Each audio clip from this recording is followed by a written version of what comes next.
Hey, good morning. Good morning. What's your name? Krista, quick, but they call me Tink, like Tinkerbell. Okay. Where you from? From Camden, New Jersey. Camden, New Jersey. Hey, reppin'. Born and raised? No, Kensington, which was right next Same to thing, East. damn near. First number, Street 49. Right. How old are you? I'm 36, be 37 in August. Okay, we out here in Kensington, Philadelphia today. What brings you out here? Well, I collect works. Okay, so you collect works? Yep, I collect works and go back to New Jersey, and that's how my main hustle really is. Oh, so you come out here to collect and then you sell the works in Jersey? In Jersey. Oh, that's smart. Because I'd heard everybody sell works out here in Kensington, so it's more competition. $2 instead of 50 cents a piece. Oh, so it's cheap. The works are cheaper here. Works are cheaper and here. You charge them more there. Yeah. You smart. I know you run it up that way. I sure do. Is that the only way you make money? That's it. And I clean a couple of houses. Like I have in the community. I'm really tight with a couple of the neighbors. Okay. And they let me do their houses and clean in a warehouse. Yeah, I met this one guy. He clean cars and he's running it up. Yeah. He's running it up. You should look into that too. Yeah, that would start your own car cleaning business. Wouldn't that be fun? That would be good. Yeah, I definitely be a customer.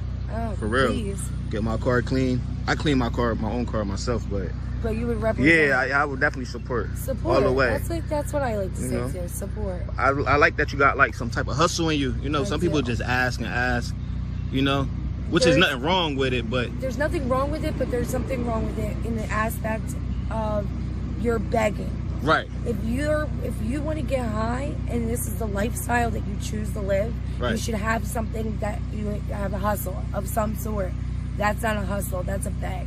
I look at panhandling as a business because they're actually going out there on their time telling you about them being homeless, their story.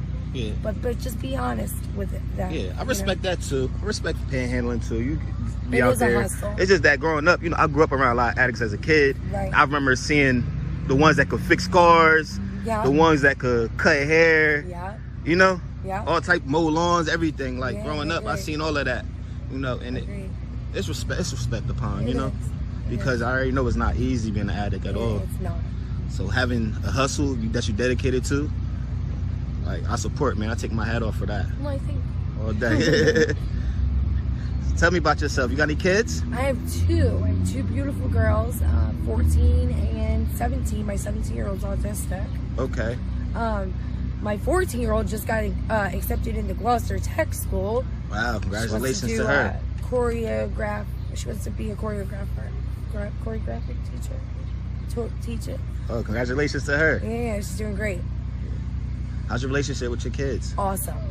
Well, that's great. They respect the fact that I'm honest with what I'm going through. Right. And very supportive.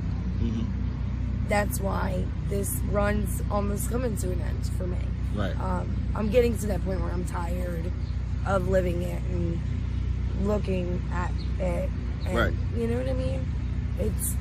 It's time too because I'm getting old. I'm not, I don't, and I want to be able to live to see my kids have their kids and graduate, and So yeah, it's almost over. They say the mind is the strongest thing in your body, and I see that you still got your mind. You're not out of it or anything. No. You're not out of it. You're just going through some things. Yeah. You'll get through them. Thank you. I appreciate that. You'll get through them. I will. Have you ever joined any rehab? Actually, jail saved my life. Okay. 2 years ago before my recent relapse, which was horrible. It wasn't on my discretion. Someone put dope in my stem. And I overdosed for the first time in my life, which scared the shit out of me. Wow. Excuse my language. You good. But I every day I look at that moment like a learning experience. Don't trust ones around you. I woke up, everything was gone. So I was robbed along with it. Right. I'm happy you're still out here to talk, be able to talk and tell your story. Thank you, I appreciate that. What's your choice of drug? Cocaine, crack cocaine. I like to smoke it. And really just joke to be well. I'm not doing it to get high and, look high. I'm really just doing it to make sure I'm okay and I'm not sick. Yeah, but I mean, I do it just to make sure I'm okay. I'm well and I'm not sick. Right. That's the only reason why. You like tried any methadone clinics or anything? I did do methadone, and I actually prefer Suboxone over methadone. Right. I did both. Okay. Methadone, I feel like methadone, people use it as a crutch. People use methadone so that they know that they're not going to be sick in the morning, and that they can go out and still get used. They still use. Yeah. Right though, it does it. Yeah, so with the methadone, they use it just not to get sick in the morning, and then they still find the drugs and stuff. So really, I think Suboxone is better because there's actually a blocker and it helps. Right. But with other people, they say that they still can get high off of that. But I don't think. I think it's more mental for some people. Right. Actually, it is mental for a lot of people. But I really would prefer Suboxone to help me.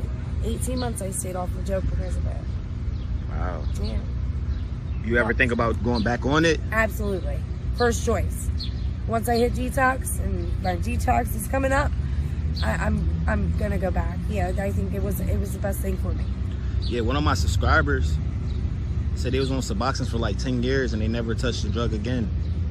I was like, wow. I don't know if they're still on Suboxone, but they say, yeah, 10 years straight Suboxone and nothing else, and it worked for me. It works, so, and I feel the same way. Right. Methadone worked for a little bit, but when I knew I could use, that's when it really came to me as like, you know, well, maybe I'll go think about getting high. You know? So. Right. I think in life right now, like my struggle is just making sure I'm well. Because of that, I want to make sure that I, you know, strive in life. I want to have a career, and I want to have my kids back in my life, you know.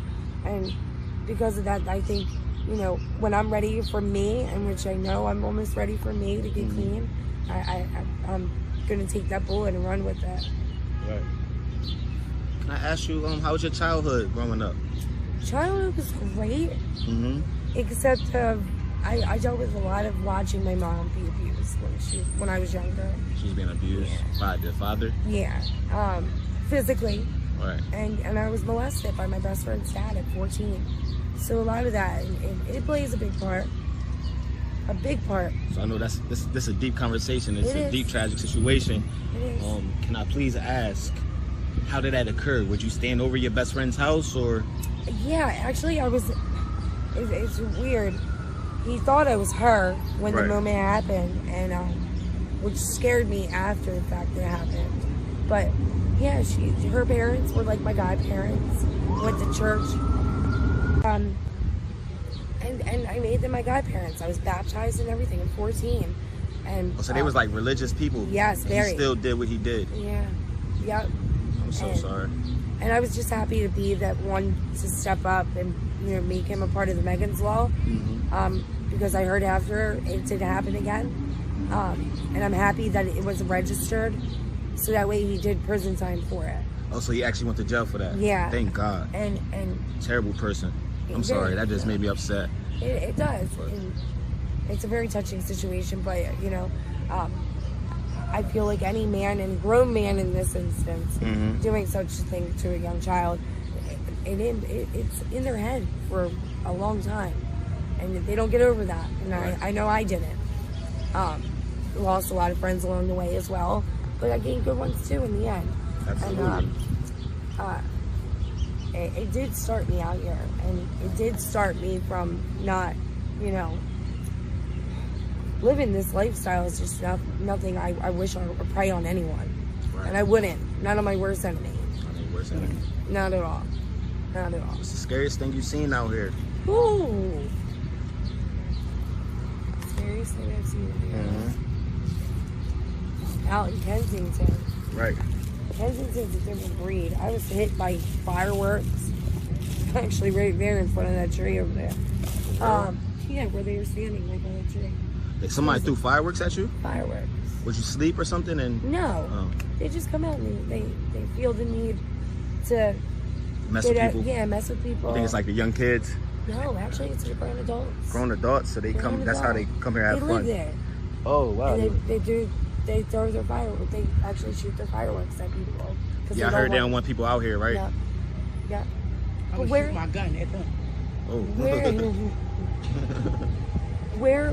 where else could you go? Right. You know? Yeah, I heard about them. Yeah, mistreating people out here. Me too. No. All right, so the resident people that live here.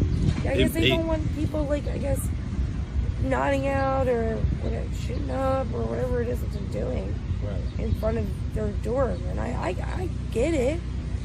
I get it. I don't give you a right to do that. It doesn't give you. Yeah. You don't know what people's going through. Exactly. Some people can't get into shelters and stuff like that for particular reasons. Tell us. Move.